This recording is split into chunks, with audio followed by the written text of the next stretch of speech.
মদিনাতে যদি কোনোদিন যান, বাবে জিব্রাইল সেই দরজাটা এখনো আছে, যেই দরজা দিয়ে নবীর কাছে জিব্রাইল আমিন আসছে 22,000 বার।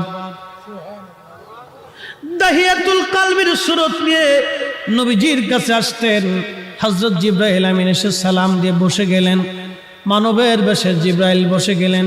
ইয়া রাসূলুল্লাহ, আল্লাহ পাঠিয়ে দিয়েছেন, আল্লাহ সবই জানেন, ভিতরে বাহিরে প্রকাশ্য অপ্রকাশ্য আগে পরে, আপনার অন্তর ভিতর বাহিরে সব আল্লাহ জানেন। তারপরও আল্লাহ আমাকে পাঠিয়েছেন আপনার কুশল জানার জন্যে।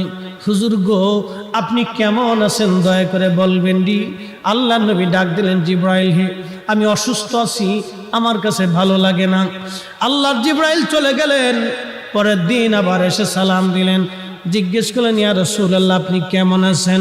জিব্রাইলকে নবীজি বলেন, জিব্রাইল রে, আমি তেমন ভালো নাই, শরীর অসুস্থ, আমার ভালো লাগে না, অসুস্থতা আরও বেড়ে গেছে। তৃতীয় দিন জিব্রাইল আমিন আবার আসছে, হুজুর আপনি কেমন আছেন? আল্লাহ জানতে চেয়েছে আপনি কেমন আছেন।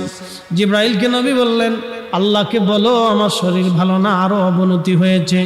চতুর্থ দিন জিব্রাইল একা আসলেন না, মালাকুল মউত আজরাইল আলাইহিস সালামকে নিয়ে আসলেন। আসার পরে দুইজনে সালাম দিয়ে ভিতরে ঢুকলেন। আল্লাহর নবী বললেন, ভাই জিব্রাইল। উনি কে? বলে আজরাইল।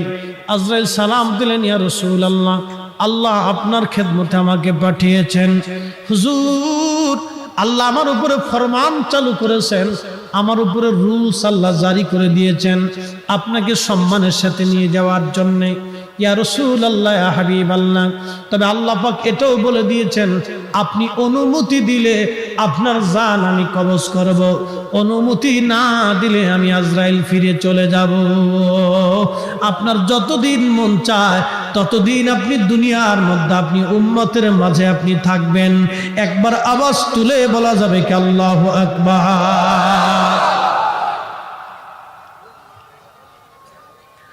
একটু বুঝেন তো, আজরাইল